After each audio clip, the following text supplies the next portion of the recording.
अस्सलाम वालेकुम। Acid basis और साल्ट्स के चैप्टर में आज हमारा जो टॉपिक है वो है पीएच स्केल।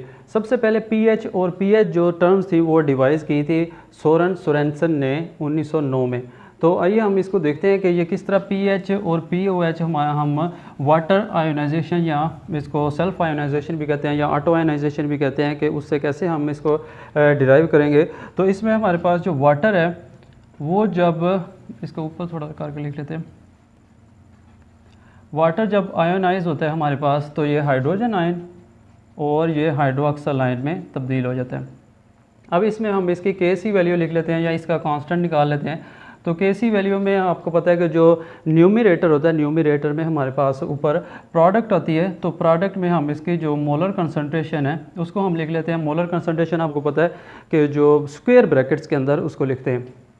तो हमारे पास दूसरी ये जो प्रोडक्ट है वो हाइड्रोक्सल आयन आती है और नीचे हमारे पास डिनोमिनेटर में वाटर आ जाता है। वाटर की मोलर कंसंट्रेशन को भी हम स्क्वायर ब्रैकेट्स के अंदर लिखेंगे।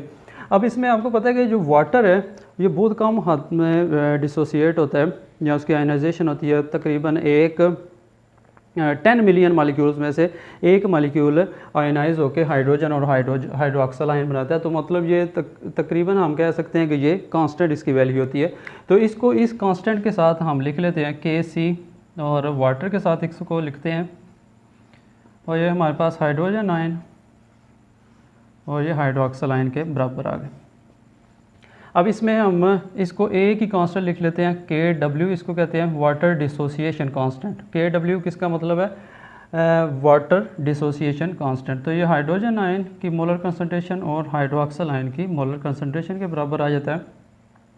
इसमें हमारे पास इसकी वैल्यू हमें पता है कि 25 डिग्री सेंटीग्रेड पे ये 1.0 इंटू 10⁻⁻14 होता है। अब इसमें आप देखें तो जब एक वाटर मॉलिक्यूल हमारे पास आयोनाइज होता है तो इसमें एक ही हाइड्रोक्सल आयन और एक ही हाइड्रोजन आयन हमारे पास बनता है। मतलब जितने हाइड्रोजन आयन होंगे उतने ही हाइड्रोक्सल आयन होंगे। तो इसको हम इस तरह से भी लिख सकते हैं कि हाइड्रोजन आयन जो है वो इक्वल हैं हाइड्रोक्सल आयन के।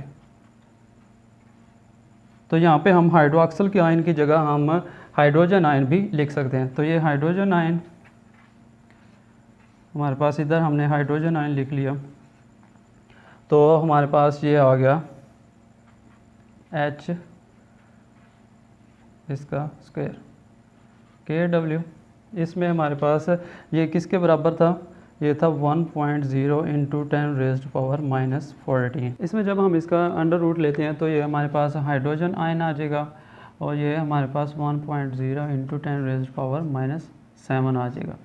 अब हम ये क्योंकि ये माइनस में वैल्यू है और ये बहुत छोटी वैल्यू है, इसको हम पॉजिटिव में तब्दील करेंगे तो उसके लिए हम न्यूमेरिकल सिस्टम इस्तेमाल करते हैं और इसमें हम जो लॉगरिथम है, जो बेस 10 वाला लॉगरिथम है वो यूज़ करेंगे और उसको आगे फिर हम -1 से ज़रब देंगे ताकि इसको पॉजिटिव में चेंज किया जा सकता है। उसके लिए हम जो pH होता है उसको हम लिखते हैं -log हाइड्रोजन आयन की कंसंट्रेशन, मोलर कंसंट्रेशन।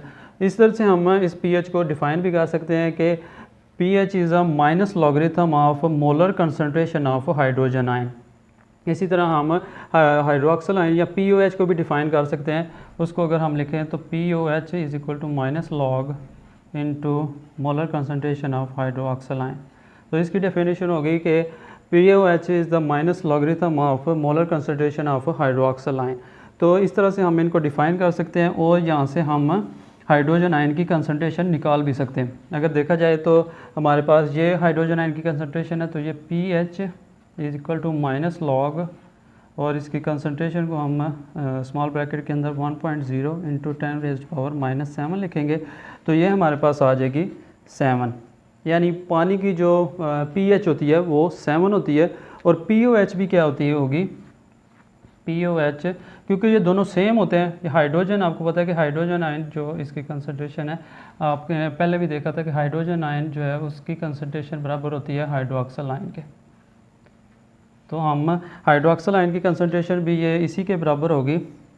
हम लिखेंगे -log इसको 1.0 इंटू 10⁻⁻7। तो ये भी हमारे पास 7 आ जाएगी। यानी जो वाटर होता है 25 डिग्री सेंटीग्रेड पे उसकी जो pH और POH कितनी होती है, 7। क्वेश्चन भी अक्सर पूछा जाता है कि what is the pH of water at 25 degree centigrade. तो पे आपने -7 जो आंसर है वो देना है। इसके बाद हम देखते हैं कि जो हमारा जो pH सिस्टम है ये लॉगरिथमिक स्केल है, तो इसमें जो pH 1 होती है वो pH 2 से 10 टाइम ज़्यादा होती है, और ये pH 3 से ये 100 टाइम ज़्यादा होती है, pH 4 से ये 1000 टाइम ज़्यादा होती है।